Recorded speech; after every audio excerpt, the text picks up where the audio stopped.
Welcome to Everyday Leadership. Here I'm on an exciting quest to uncover the secrets behind early stage companies and what makes them so. Today, I'm thrilled to bring you an inspiring story of another journey from zero to one, featuring Ulf Arnetz, the founder of Howwe Technologies. Howwe is transforming the way CEOs execute their strategies, making it easier and more effective. Ulf's story is one of vision, determination, and innovation. We will explore how he took a simple idea and turned it into a thriving business that helps leaders succeed. His journey is filled with valuable lessons and insights that can inspire and guide you on your own path to success. So stay tuned because you are about to learn a lot from this incredible entrepreneur. Hello, Wolf. Why don't you start with a quick introduction of yourself? Just help us understand who you are and how did you get to where you are today? Thank you, Pradeep. So I'm Ulf Arnetz. I'm Swedish. I have very much had the same business idea for many years. I start software companies in Sweden, solving a business problem that haven't been solved before. And normally the customer is some sort of executive role. And when I have proved that in Sweden with customers, KPIs, and growing revenues and so on, I'm moving to the US in order to expand my companies in the US and internationally. So I have done the same type of journey twice before. And the first company when I moved to US after a while was sold to Cambridge Technology Partners. And then back again to Sweden. And then I come up with another application. And that company, when I moved to the US, we had offices in 13 countries and several in the US. And we also got this prestigious award from Deloitte, which is called Global Fast 500. So we're growing with one of the 500 fastest growing companies in the world based on 5 years growth. And that company was sold after a while to OpenText. And then back again to Sweden, and then I started this company. And I'm back in the US for the third time. Nice. This looks like a template. Go to Sweden, come back, and then start a company. Yes. Very interesting. And what is this new company, Howwe Technologies, is about? Like what problem are you trying to solve with this? Right. So Howwe stands for how we as an organization could help the CEO and of course the executive team to shorten the timeline from the CEO's decision until measurable increased revenue and profits. So it's normally that the company have done the strategy or they have done a plan. And during many, many years, companies have failed to do the execution. So if you have a plan saying that we should, be successful with a small change or shift in the company, you normally have a plan for what that would result in based on increased revenue or profit or positioning in the market or shareholder value. And that plan normally says that we should achieve this amount of money within like 1 year or 3 years, whatever it is. And then in reality, it takes much more time because it's a problem for the CEO to reach down to all executives, managers, team leaders, and finally to the employees. So shorten that time and minimize the organizational resistance. That's very much what the application is doing. That's very interesting. So if I were to summarize, Howwe helps execute the strategy, or does it help CEOs get a perspective in terms of where they stand with their plan so they can then take some actions to really increase the speed of execution? So where does it fit in? Yeah, good question. The plan is done. The strategy is done. They know what they should focus on. So it's after that how is coming in. So it's an enabler for the CEO, but also the rest of the organization, top down, to accelerate and focus so the execution really happens on time. It's also a way to predict. So you could predict where you should be in 1 month from now, 2 months from now, and so on. And it's measurable in that way that it's not just a lot of activities happening in the organization, but it's also connected to that those activities has an impact on the initiatives, and that those initiatives has an impact on measurable revenue and profit. And everything is connected to the timeline. And so it's a pre-made business case very much. And then you could follow that and predict that week after week or month after month. It's a very interesting idea for a product. And I say that because I haven't come across any software that I had used in the past. And yet it looks like something extremely crucial because it's all about executing strategy, which is probably the most essential thing. Now, could you touch upon how is it done currently? Like, let's say if there was no Howwe Technologies, how are the companies trying to do this right now? We have more than hundreds of customers, CEO customers, and what we most find when we meet a potential new customer is that they are using Excel or even PowerPoint in order to steer and measure. So it's very common that the CEO is telling the whole organization, or at least the executive team and the managers, that this is what we need to focus on. It's normally called a strategic initiative to increase revenue profit, or it's called must-win battle. And it's talking about that, really, we need to be successful with this, and the board is discussing this and so on. But when that is done, it's normally either not followed up at all because it's delegated too early, or it's followed up in Excel by a PMO office or something like that, or Excel. So it has been very, very difficult to be successful with the execution. And the reason for that is that the CEO is delegating. A CEO is used to delegate. But based on post-COVID and based on that, it has changed so much on the market the last 3 or 4 years, more and more wars or different type of conflicts. We need to change initiatives, or we need to adjust something and so on. So the CEO is actually the only executive that don't have a business critical application. In the same time as the CEO's business challenge is more compact, more complex. Because if you're the head of sales, it's very much one silo, right? And it's also limited of managers and employees. But if you're the CEO, you have all these different type of levels of roles in the organization. You also have a cross-functional challenge. So it's strange actually, but now it's picking up quite fast. So more and more CEOs, probably based on generation shift as well, but also based on the digitalization, which is happening all over, starting to see that I need to use some sort of digital application. So it's like the CFO have a financial application, or the head of human resources have some sort of business critical application, and the head of sales have a CRM application. But the behavior for a CEO has been very similar to the head of sales, 30 years ago, where the head of sales wasn't standing. We need to be more successful with sales. We need to focus. And then in best case was following up this in Excel or nothing. And I mean, it's an old rule that what you measure gets done. Totally. It's very interesting. I think a lot of the CEOs that I encountered with, so they start with an extreme emphasis on product, and then they slowly drift towards just looking at the sales pipeline over a period of time, and at some point, all they care about is having sales. I'm a bit curious here because traditionally, CEO with his executive team comes up with a strategy, and then it's the strategy, and it could be chief of staffs or whoever in the strategy, or the CEOs who are responsible for executing the strategy. And we have PMOs and everybody who are collecting updates and making sure that every executive is on top of where they stand with respect to the execution of the strategies.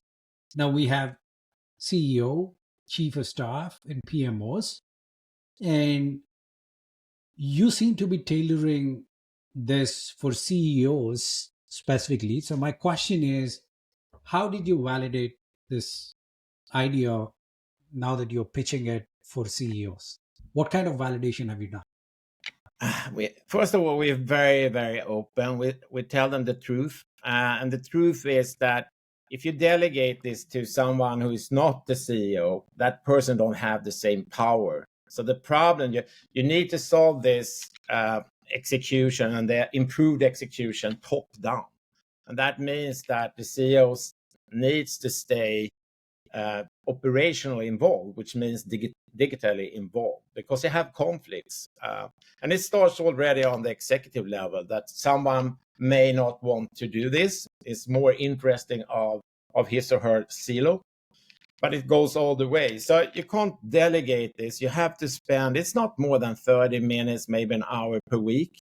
But as well as you're the head of sales, you need to be in the CRM application. You need some sort of meeting to steer and follow up. And that's the investment the CEO needs to do. It's not the money, it's more to be prepared on to use an application. It don't have to be our application, but to use a digital application for 30 minutes, maybe an hour per week, in order to change the whole, instead of just following up and aggregated data, which is normally old and historic, you actually need a way to drive. So you're moving from reacting to drive and be more proactive. And if that is not done by the CEO, you never get this type of results. So we try to be very frank about that. And unfortunately, it's exactly like CRM 30 years ago. So it's a lot of CEOs saying that, I don't want an application. This is not for me, which is very strange because this is exactly what the CEO is measured on. Normally have some sort of bonus or shares or whatever it is. So it's really strange that because you can't delegate this. I mean, it's just looking into the history. I think that if it's any CEO listening to this, I think that everyone have been late with execution. So everyone recognized this type of challenge. So the investment is very much 30 minutes to 1 hour per week. And if you're not proactive, not using a digital application, as well as you're not using another business critical application, if you're the CFO or head of sales, you will fail. No, completely agreed. I think if the CEO does not push for an adoption, if he is not on top of achieving goals, then the chances of others following it are very, very low. And I think with the ever changing market, with AI making it easy for a lot of disruption around, it's more important now to have a plan and to be able to execute a plan than ever before. I think if CEO is going to slack and is not willing to spend time on making sure his plans are not getting executed, I can see what you're talking about here. So that totally makes sense. Could I just add one more thing there? Because we have done this so many times, and it's always before we start, it's quite common that the employees are saying that they are saying they about the executives and management and so on. But the executives and management is also saying they about the employees. And what we have seen is that the problem is not with middle management or team leaders or employees. They want focus. They want to know, what should I do a little bit more of? What should I do less of? The problem is actually on the top normally. And that is strange, because why should the rest of the organization try to help the executive team to improve something tomorrow, today, when the executive team is not even trying themselves? And when you get down to an employee level in an organization, they of course need help. One manager is saying that is most important. Another one is saying something else. They don't really know, what should I focus on? Am I doing a good job? This is not coming from us, but about 45% of all employees in a mid-sized or large organization don't really know what they should focus on, and then they don't know if they're doing a good job or not. And in this type of application, you can see the activities, but you cannot only see the activities and the impact on the progress as something happens, but 75% of all departments could also see how much in money they have saved or increased or improved quality, and you could change that to money as well. So you start to get a much better self-confidence in the organization. You start to understand, why are we doing this type of activities? Because everyone who has been a manager in a mid-sized or large organization knows that people just want to continue to work on what they did yesterday, what the operational, we call it day-to-day, what I'm paid for very much. But they have a problem to in a proactive way, to do activities that are actually so important for the company tomorrow, but it needs to happen today. But it's not only the employees, it's actually the executive team have the same type of challenge. No, I completely agreed. I think it's a novel problem to solve, but then the idea for the problem makes sense. I think we need to stay on top of the goals of the strategies and make sure we're executing and there is a focus in terms of the activities. Yes. But then how do you convert an idea like that into a product? Because now as you zoom in on this, it can be challenging because the activities can be wide varieties. They can be, and the activities are different across the organization depending on the nature of the organization. And those activities are tracked in a zillion other ways from different softwares. Now, how do you, and another thing is, every organization has their own business rhythms. They have their own processes. Now, here you are coming up with this idea for a product.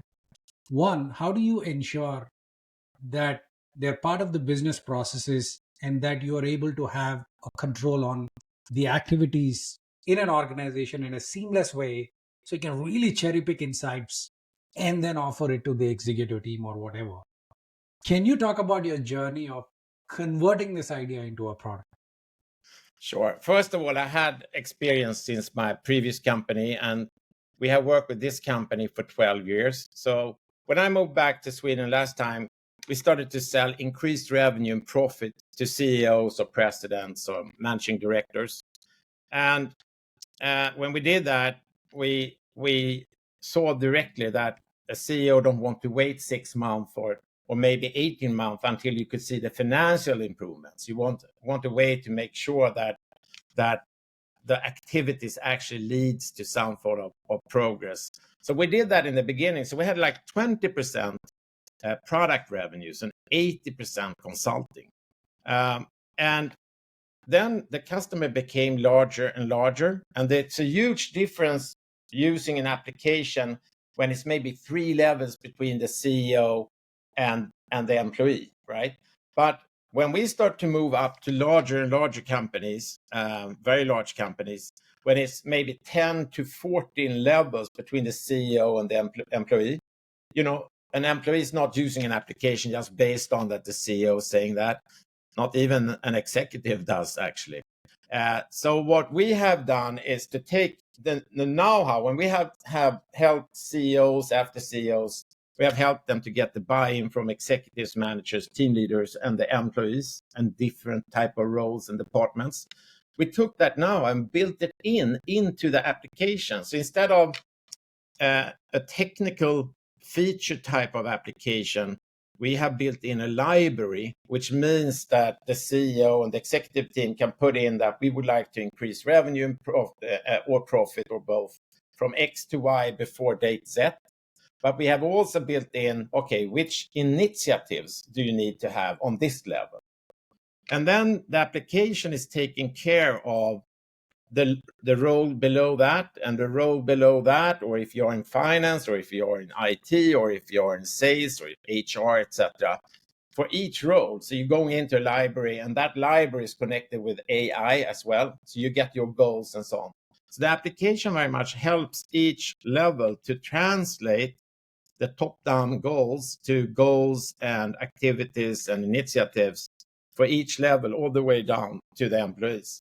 And I was a little bit lucky because if you look into what we call tools out there, you have Microsoft Viva, you have Workflow, OKR, you have Monday.com, you have project management tools and so on. They could never solve this problem because those type of application could be used for a lot of different type of solutions, but they are more day-to-day type of application. When it comes to solving this business problem and only this business problem, it's more about shorten timeline, helping the employees so they understand what's in it for me and each role, and minimize the organizational resistance, which could only happen if you feel like, wow, this application actually helps me to release time or do my job or help me to prioritize in a better way. So I think that many that have tried to do some sort of execution application have seen that it's not the technology that is the problem. It's actually the organizational resistance. And so the type of technical vendors or tool vendors, as I mentioned before, they don't have this know-how. So we have invested 160,000 consulting hours to getting this buy-in. And then we're taking that into the application. And then we have invested hundreds of $millions from from venture capital firms in order to make the application better and better. And the truth is that the way we did this was that we maybe came to a company with 6 levels, because it doesn't matter, if it's what market this company is, because the internal challenges are the same, regardless. It's the same in finance, the same in IT, regardless of what market you have. It's internal politics, internal challenges. So what we did was that we started to work with larger and larger companies, and the product was not good enough. So we had, churn went up 4 years ago.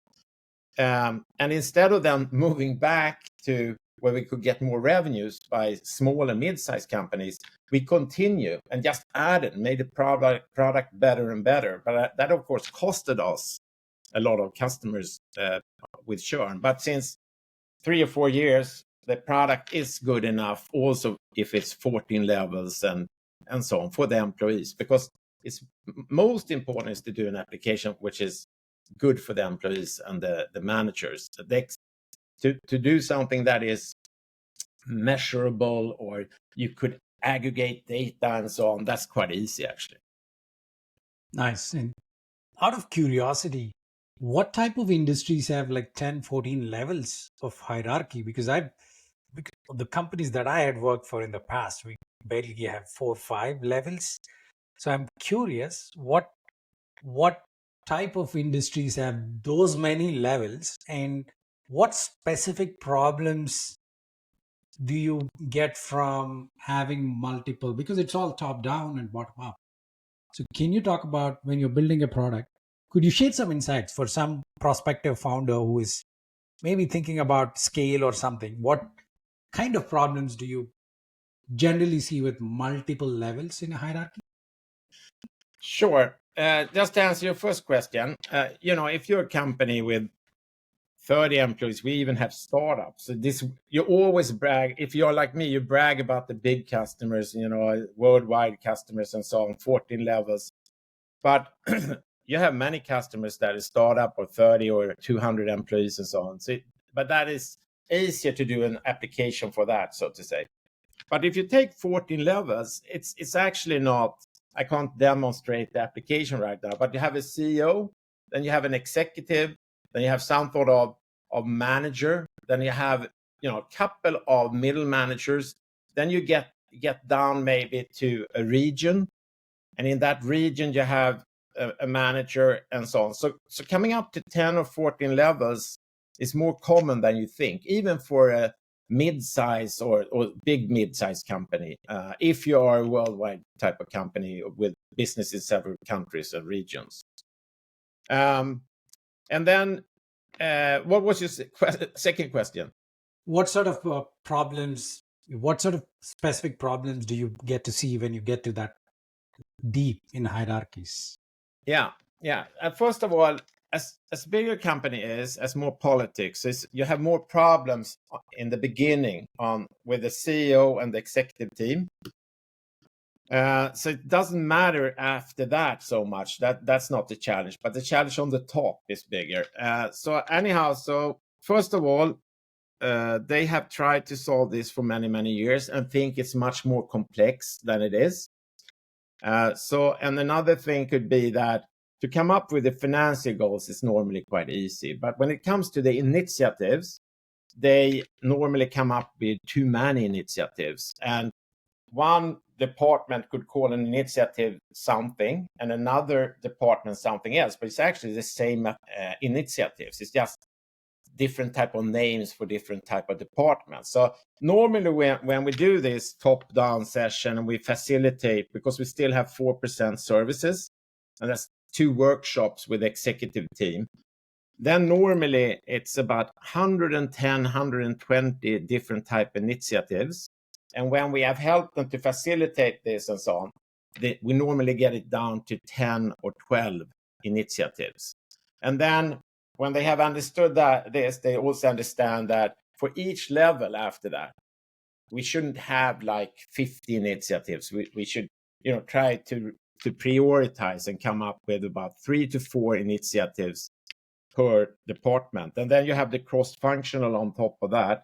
So it's very much about prioritization, and focus. And it's very much also about the 80-20 rule. So if you would like to reach 80% of the financial goal, maybe in 30% or 40% faster time, then that's much better than you're trying to do all these different type of improvements at the same time. That doesn't work. So the methodology, and we are using a methodology which many others are using as well. It's similar to Lean or Six Sigma or 4DX.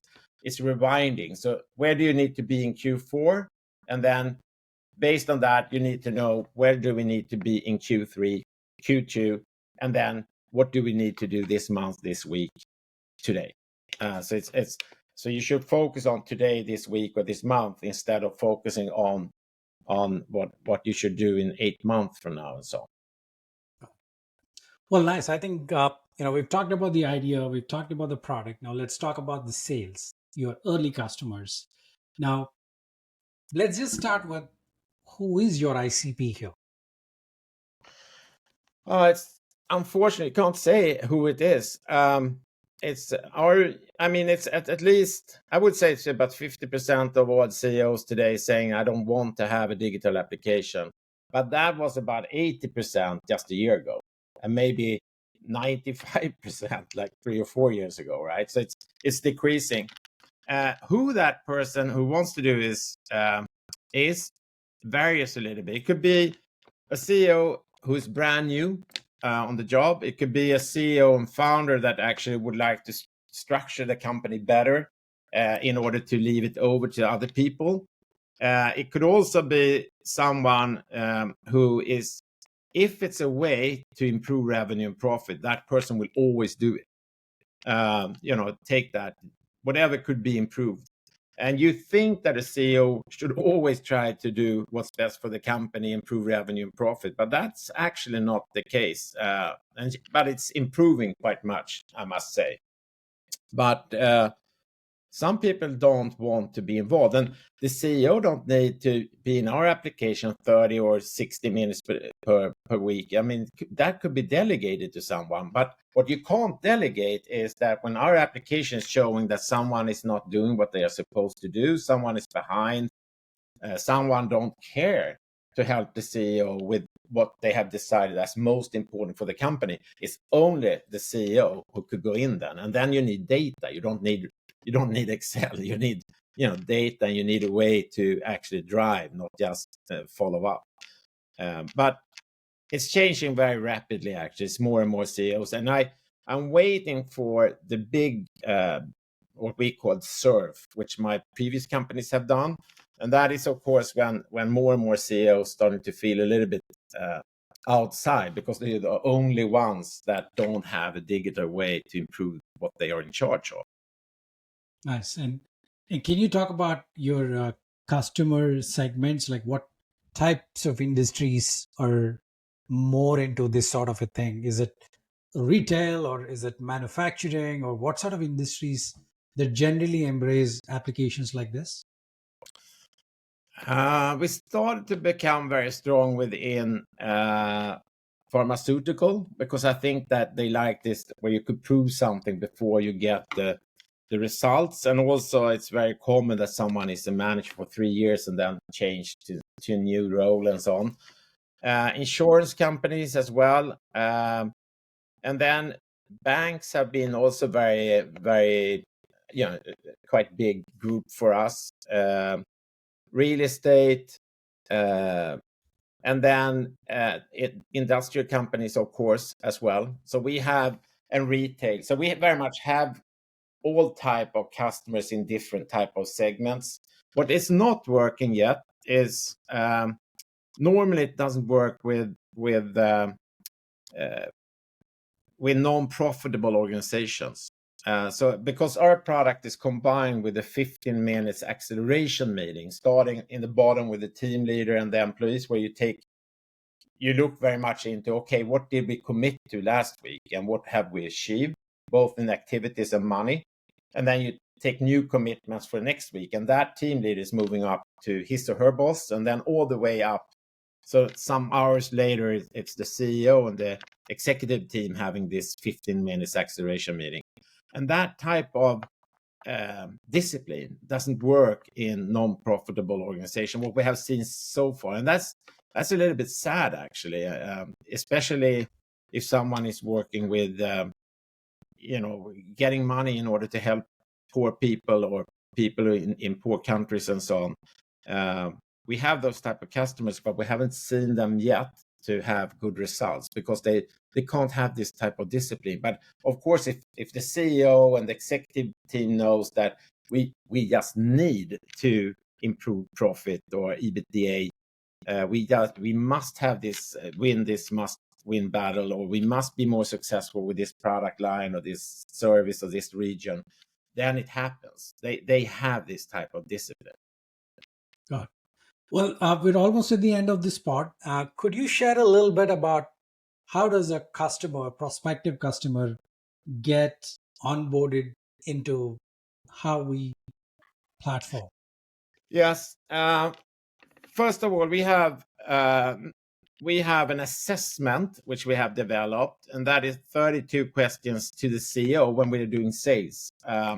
And the CEO is answering strongly disagree, agree, and strongly agree. And that is questions within the strategy. How strong is the strategy? How well does this CEO believe that change is done in this organization? And also the possibility, when they have done this before, to predict and measure, and also some other questions. So it's very much the CEO answering those 32 questions. And that is connected to a very strong database. It's no soft answers. It's like everything it gets. And that is connected into Gartner, MIT, and also McKinsey data. So the CEO could say, okay, this was a little bit worse than I thought, but actually normally they are actually better than if you look into reference data where 90% of all companies fails with this. We do the same sort of test with each executive before we start with the first workshop. And this 4% services is based on 2 workshops. So the first workshop is 3 hours, facilitation of the most important goals that we need to increase revenue and profit from X to Y before date Z. And it could also be something about that we need to go more green or become more sustainable, or change something in the market for the customers or maybe for the shareholders in order to change something. So that could be, and most common is increased profit. That's very common. After that workshop, or in that workshop, we're also asking them, okay, which initiatives do you want to put in? And then it's normally facilitation because it's too many initiatives coming up. And after those 3 hours, we have put in what they are saying into the application. So it's a pre-made application, don't need to adjust anything and so on. It's extremely easy to use. So you just put those values in. And then the next workshop is that we're going deeper. Between the next workshop, we have done this assessment with each executive, and we also help each executive when it comes to his or her most important goals. and then also the initiatives. And once again, it's too many. And then, so the second workshop, 3 hours, that is very much that everyone could see in the application that we are up running. We have done everything on the executive, on the CEO level, which is the company level. And then we have done everything on level 2, which is each executive. So they could see that this is working. And then we get them to consensus to say that from now on, we are going to start the acceleration meeting per week, 15 minutes. It's normally a fixed day and a fixed time. And it's more difficult than you think to really start to have a 15 minutes acceleration meeting. But that's to help them to get that started. That normally works. And if it doesn't work, then you can't roll it out to next level and next level and next level. So the CEO and the executive needs to live in the application, use the methodology, 15 minutes per week before they could roll it out. After that, it's no problem. You don't need any more services for getting each manager and the team leaders and the employees to do this. And then we have some we have e-learning, we have a lot of help, and we have AI, as I said before. But we also have a back-end team. So if someone if you're further down in the organization and you don't know what should my goals be or what should my initiatives be, and let's say that our application with the library and the AI for that role is not good enough, then we have a back-end team who has this type of know-how. Awesome. Well, thank you so much, Ulf, for your time on this part and for sharing your personal journey through this. And really appreciate all those valuable insights. And thank you for being on this part. Thank you, Pradeep, and thank you for a very good pod. Thanks. Thank you.